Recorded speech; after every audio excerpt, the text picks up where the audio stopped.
अखिल भूमंडलीय सर्वश्रोमणि मुनि समाज के संस्थापक आदि मुनीश्वर योगेश्वर सदगुरुदेव शिव मुनि महाराज की जय। उपस्थित मुनि वृंद, साधु सज्जन वृंद, संत वृंद, साधक वृंद, आध्यात्म ज्ञान के जिज्ञासु और प्रेमियों, सभी श्रोता वृंद, आप सभी को मेरा कोटिशः नमन, सप्रेम जय जय। तो आध्यात्मिक चर्चा चल रही है और हम लोग सदगुरुदेव शिव मुनि महाराज रचित ग्रंथ वेदांत सिद्धांत द्वितीय भाग के अंतर्गत आज पंचम अध्याय पर चर्चा करेंगे और शीर्षक दिए हैं सदगुरुदेव शिव मुनि महाराज वेदांतियों की कार्य परायणता। और इसी पर प्रश्न उत्तर के हिसाब से भी एक दो ठो लिखे है ना। तो वेदांतियों की कार्य परायणता पर गुरुदेव लिखे हैं। पहला प्रश्न है, आपके मत से तो सब ईश्वर ही करता है, इस ज्ञान से भी लोग आलसी हो जाएंगे, क्योंकि सब लोग यही सोचकर बैठे रहेंगे कि जो ईश्वर चाहेंगे वही होगा, वृथा प्रयत्न क्यों करें। जब गुरुदेव कह रहे हैं कि आपके मत से तो सब ईश्वर ही करते हैं तो सब लोग आलसी हो जाएंगे, कहते हैं। जब ईश्वर ही सब करते हैं और उन इच्छा से सब कार्य होता है तो प्रयत्न करना वृथा है। उत्तर दे रहे हैं, इस ज्ञान से अज्ञानी लोग निष्क्रिय और आलसी हो सकते हैं। इस ज्ञान से निष्क्रिय लोग आलसी हो सकते हैं, ज्ञानी नहीं, गुरुदेव कह रहे हैं, क्योंकि ज्ञानी अपने ही को ईश्वर मानता है। उसके ज्ञान से ईश्वर कोई दूसरा पदार्थ नहीं, वह स्वयं ईश्वर है। इसलिए वह इस ज्ञान से कि सब ईश्वर ही करते हैं कभी अपने प्रयत्न को नहीं छोड़ता, किंतु उसका प्रयत्न, उसकी पुरुषार्थ और भी अधिक बढ़ जाती है, क्योंकि वह अपने को ईश्वर समझते हैं, जानते हैं, तो प्रयत्न करेंगे ना। क्यों भरोसे में रहेंगे काल्पनिक ईश्वर के? वो तो अच्छी तरह जानते हैं कि वो साक्षात ईश्वर हैं, स्वयं ही ईश्वर हैं, है ना। सदगुरुदेव शिव मुनि महाराज की जय। गुरुदेव कह रहे हैं अज्ञानी लोग निष्क्रिय होंगे। जो लोग कह रहे हैं ना कि आपके मत से ईश्वर ही करता है सब कुछ, है ना, गुरुदेव तो ऐसा नहीं कहते, लोग कहते हैं, है ना। गुरुदेव कह रहे हैं आपके मत से ईश्वर ही सब कुछ करता है तो लोग आलसी हो जाएंगे, कोई प्रश्न पूछे। गुरुदेव कहते हैं अज्ञानी लोग, है ना, निष्क्रिय हो सकते हैं, पर ज्ञानी लोग ऐसा कभी नहीं करेंगे कि ज्ञानी तो खुद को ईश्वर जानते हैं, है ना, और जब वो खुद ही ईश्वर है तो बहुत प्रयत्न करेंगे ना। खूब प्रयत्न करेंगे, पुरुषार्थ से आगे बढ़ेंगे, है ना। आगे पढ़ते हैं, यदि सब ईश्वर ही करते हैं, यदि बिना ईश्वर के संसार में एक तृण भी नहीं हट सकता, यदि बिना ईश्वर के हम कुछ नहीं कर सकते, तो आप ही बतलाइए कि बिना ईश्वर के हम प्रयत्न करना कैसे छोड़ सकते हैं? क्या इसे हम अपनी इच्छा से कर लेंगे? क्या इसमें हम स्वतंत्र हो जाएंगे? यदि नहीं तो यह आप कैसे कह सकते हैं कि इस ज्ञान से लोग प्रयत्न करना छोड़ देंगे? जैसे वे करने में परतंत्र हैं वैसे छोड़ने में भी परतंत्र हैं। इसलिए इस ज्ञान से उद्योग, प्रयत्न और कर्मों का त्यागना भी सिद्ध नहीं होता। बहुत बड़ी बात है ना, पेचीदा प्रश्न ही है, समझ लीजिए, है ना। बहुत विचित्र बात हो गई। यदि सब ईश्वर ही करते हैं, बिना ईश्वर के एक तृण भी नहीं हट सकता, बिना ईश्वर के हम कुछ नहीं कर सकते, तो आप ही बतलाइए, कहते हैं हम प्रयत्न करना छोड़ सकते हैं क्या बिना ईश्वर के? हम लोग प्रयत्न करते रहेंगे, ईश्वर हमारे साथ है कि बाहर है कि क्या है, उससे कोई मतलब नहीं। ज्ञानी लोग अपने को ईश्वर जानते हैं, है ना। यह जीव ही ईश्वर है, यह प्राण ही ईश्वर है, और अभी शरीर धरे हुए हैं स्थूल जगत में, और हम ही ब्रह्म है, यह अच्छा से जानते हैं। क्यों प्रयत्न नहीं करेंगे? क्योंकि आत्मदेव ने जो कुछ बनाया हुआ है अपनी इच्छा से, है ना। इसमें तो इतना रहस्य छुपा हुआ है। अभी हम लोग जागृत अवस्था में हैं, स्थूल शरीर में है, स्थूल जगत में है। अब बताइए, स्थूल जगत में जब आए हैं तो यहाँ तो एक तो नहीं है ना, यहाँ हम अकेला तो नहीं है, सूक्ष्म में अकेले थे, स्थूल में तो अनंत लोग हैं यहाँ। ज्ञानी, अज्ञानी, पुण्यात्मा, पापात्मा, आत्मा पापी नहीं होती है ना। कर्म के अनुसार अच्छे बुरे सब लोग हैं। अब सोचिए आप यहाँ पर हैं, हाँ, हर प्रकार के लोगों के बीच में आप हैं। और आप यदि पुरुषार्थ नहीं करेंगे तो कुछ प्राप्त नहीं होगा, क्योंकि आपने स्वयं नियम बनाए हुए हैं एक बराबर, है ना।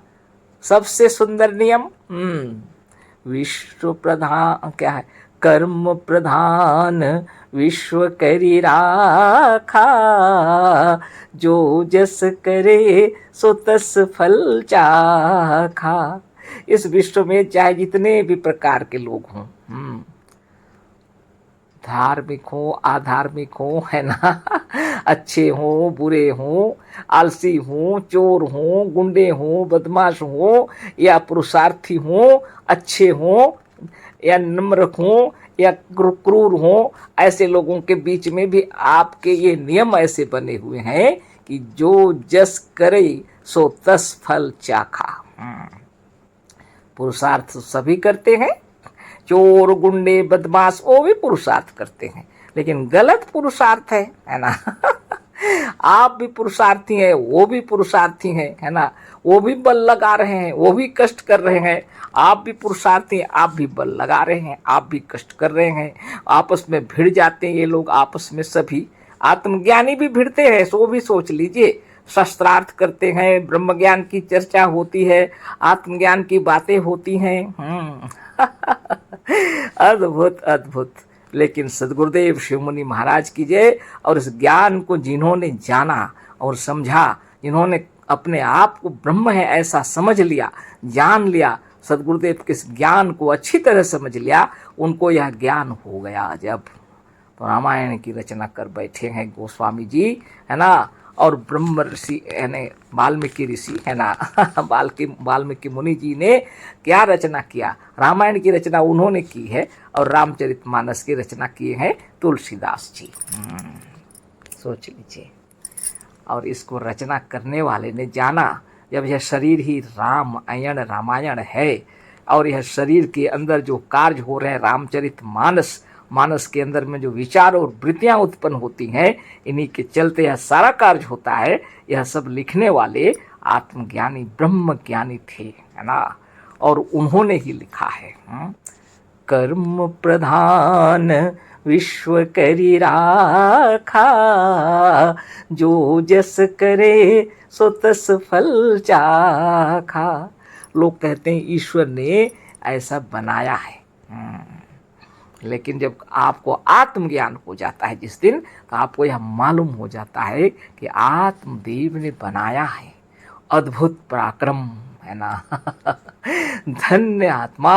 आप गदगद हो जाएंगे जब आपको अपने आप के अंदर यह ज्ञान हो जाएगा, सब आत्मा ने बनाए हैं। हाँ, और ऐसा नियम बनाए हैं जिसको कोई काट ही नहीं सकता। जो जैसा कर्म करेगा वैसा फल पाएगा। अच्छा कर्म करेगा तो अच्छा फल, बुरा कर्म करेगा तो बुरा फल। अब बुरे व्यक्ति भी यदि अच्छे कर्म करने लगेंगे तो अच्छे ही फल पाएंगे। कोई हमेशा के लिए बुरा नहीं होता है, समय आता है अच्छे बन जाते हैं, है ना। लेकिन कर्म तो करना ही पड़ेगा। बिना कर्म के आप अच्छे बुरे जो कुछ भी हैं बिना कर्म के नहीं है ना। तपस्वी होना पड़ेगा, पुरुषार्थी होना पड़ेगा, शारीरिक, मानसिक, बौद्धिक परिश्रम के द्वारा गुरुदेव कहते हैं धनोपार्जन करना चाहिए। कैसा? सच्चाई और ईमानदारी से। वह भी ऐसा धनोपार्जन करें जिससे दूसरे का भी उपकार हो। धनोपार्जन तो बहुत तरह से लोग कर रहे हैं।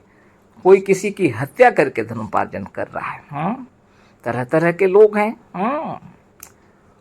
कोई ठग करके धनोपार्जन कर रहा है, हर एक प्रकार के लोग हैं। हम लोग उनसे कोई मतलब नहीं, लेकिन सद्गुरुदेव कहते हैं सच्चाई और ईमानदारी से, शारीरिक, मानसिक, बौद्धिक परिश्रम से ऐसा धनोपार्जन करें जिससे दूसरों का भी उपकार हो।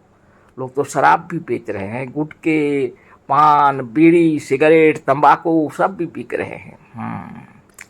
लेकिन हमारे ऋषि मुनिजन इतना सुंदर ज्ञान दिए हैं इन चीज़ों से हानि होती है।